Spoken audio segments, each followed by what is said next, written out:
Hablaremos esta noche de refutadores de los milagros de Cristo. Voltaire ha escrito acerca de algunos personajes que, con argumentos históricos o con discursos apasionados por lo menos, intentaron refutar, desmentir los milagros atribuidos a Jesús. En la época moderna, Thomas Woolston, un doctor en Cambridge, fue el primero que tuvo la audacia de no admitir en los evangelios más que un sentido alegórico y espiritual. Sostenía que ninguno de los milagros de Jesús se había realizado. Parece que Woolston escribía mal, sin arte, con un estilo confuso y grosero, pero con enorme convicción. Probablemente lo uno era la causa de lo otro. Sí. Los 6 discursos que compuso contra los milagros de Cristo se vendían públicamente en Londres y en su casa. Desde 1727 hasta 1729 se hicieron 3 ediciones de 20.000 ejemplares, muchísimos para la época. Sí. Cuenta Voltaire que, temblando, dice él mismo, ¿no?, realizó la crónica de Thomas Woolston. El doctor de Cambridge, antes de dar cuenta de sus refutaciones, decía cosas tales como que Jesús era un pordiosero, un hermano colector, y que antes de dedicarse a predicar en los caminos reales, fue un pobre aprendiz de carpintero. Escribió Woolston al respecto: es sorprendente que la curia romana no conserve entre sus reliquias alguna obra de sus manos, por ejemplo una mesita. Ajá. Dice Woolston. El trabajo de este hombre dirigió sus críticas sobre todo con los muertos que resucitó Cristo. Afirmaba que un muerto resucitado hubiera llamado la atención y hubiera asombrado al universo. Woolston, ya basado en algunos saberes históricos, decía que toda la magistratura, sobre todo Pilatos, debía haber formado procesos verbales. Era costumbre que el emperador de Roma pidiera a procónsules, pretores, gobernadores de provincia, qué sé yo, que les informaran acerca de todo. Así que imagínense, si el milagro de la resurrección de Lázaro, por ejemplo, hubiera sido cierto, las autoridades lo hubieran interrogado para averiguar qué es lo que había hecho su alma durante los 4 días de su muerte. Bueno, este argumento puede aplicarse a casi todos los episodios de la historia de los que no hay registro, y no hay testimonio en el registro civil del nacimiento de Alejandro, claro, ni fotografías de Julio César, ni análisis de sangre de Trajano. Claro. Así que, bueno, lo cual tampoco es ningún argumento. No, así bueno, que no haya prueba de otros no es argumento para refutar el que no haya pruebas de este. No, por supuesto. Bien, muy bien. Pero se escucha cierto tono, ¿no? Sí, ya el tipo venía mal de la casa. Sí, sí. 3 muertos resucitados, decía Woolston, no sin algún sentido, ¿no? Ah. Habrían sido testimonios de la divinidad de Jesús que deberían haber convertido automáticamente a todo el mundo al cristianismo. Bien. Esto no sucedió. Solo al cabo de 100 años, algunos hombres se enseñaron unos a otros, guardando el mayor secreto, los escritos que referían los supuestos prodigios. Agregaba Woolston que entre el pueblo se ignoraron por inexistentes las pruebas de los milagros. No lo mencionaron, al menos en los primeros 2 siglos, ¿no? No lo mencionaron ni Flavio Josefo, ni el sabio Filón, ni ningún historiador griego o romano de aquella época. Flavio Josefo no fue exactamente contemporáneo, pero casi. Y fue contemporáneo del emperador Tito, o del general, cuando este emperador era general, conquistó Jerusalén allá en el 70. Pero fue más o menos casi de las mismas generaciones que Cristo, ¿no? y lo menciona, pero casi nada, muy poco, muy poco.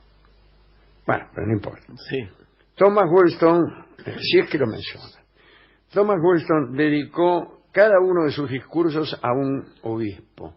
Las dedicatorias no fueron nada amigables. Acusó a los obispos de orgullo, avaricia y ambición desmedida.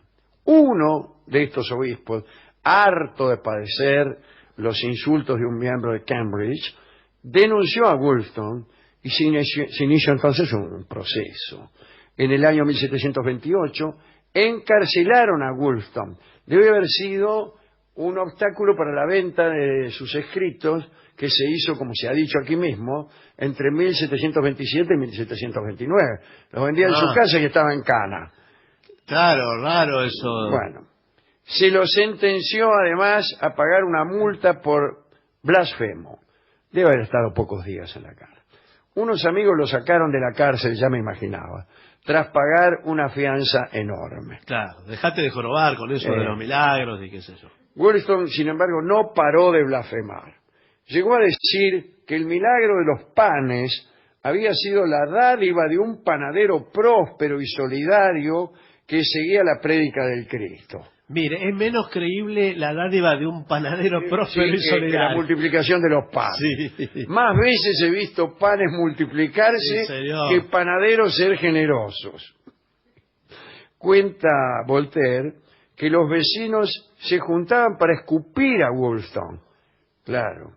¿Para qué juntarse para escupir? Sí, no es una actividad que requiera... Por separado lo puede hacer. Se puede uno, incluso diría que hasta es mejor escupir cada uno por separado que juntar los esputos colectivos para arrojárselos en un solo acto a Wollaston.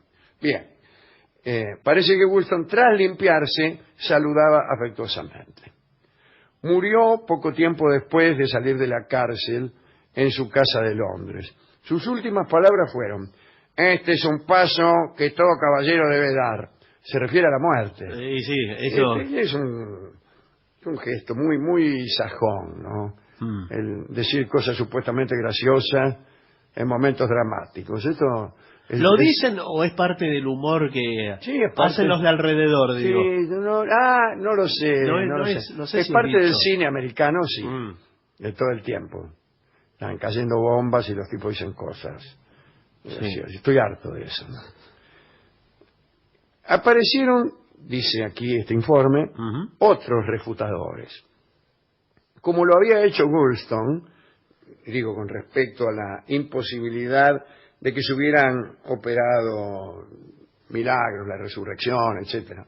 Un tal Bolingbroke arguyó también que todo el mundo romano, y sobre todo sus eruditos, debieron haberse enterado rápidamente de estas cosas.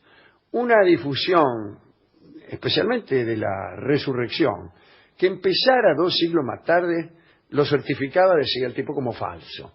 Algo que recién lo empiezan a contar 200 años después, bla, bla, bla, bla.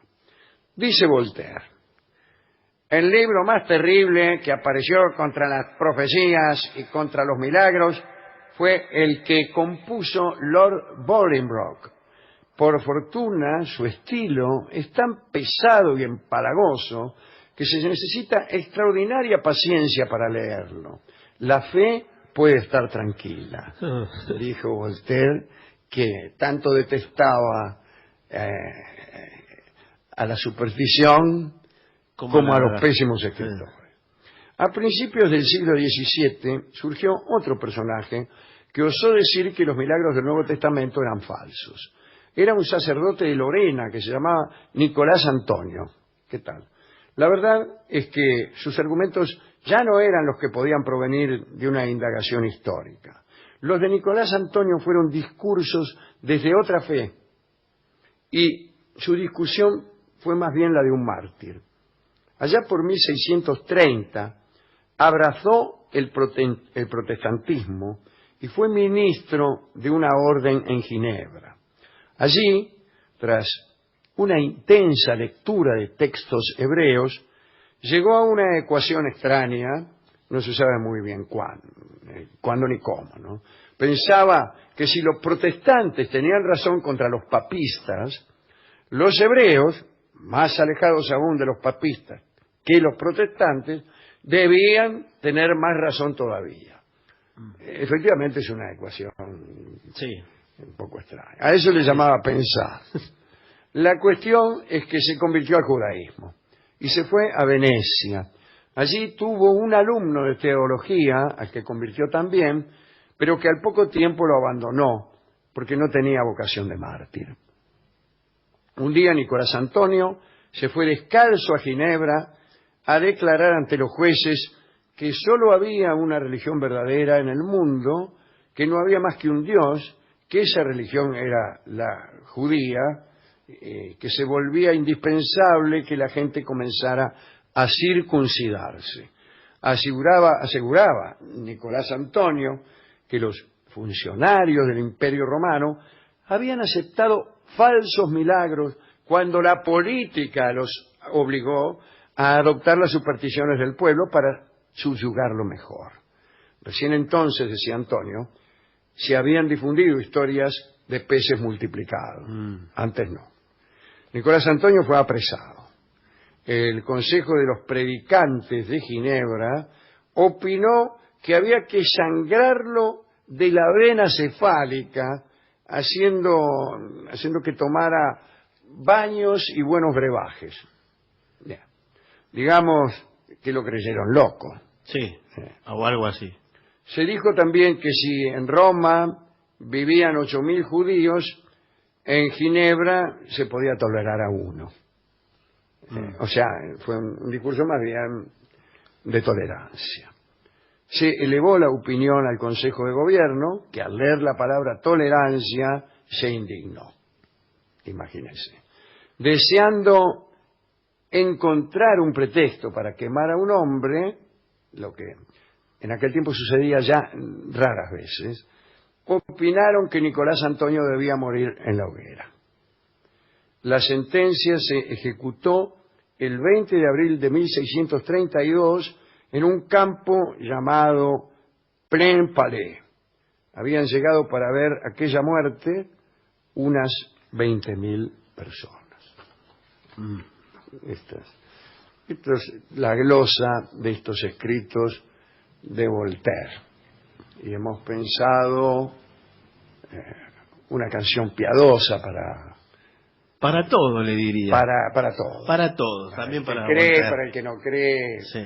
Para el que se siente reconfortado por la fe, para el que no puede abrazarla, para el que queda queriendo abrazar la fe, queda abrazando el aire, como quien quiere abrazar un sueño o un fantasma.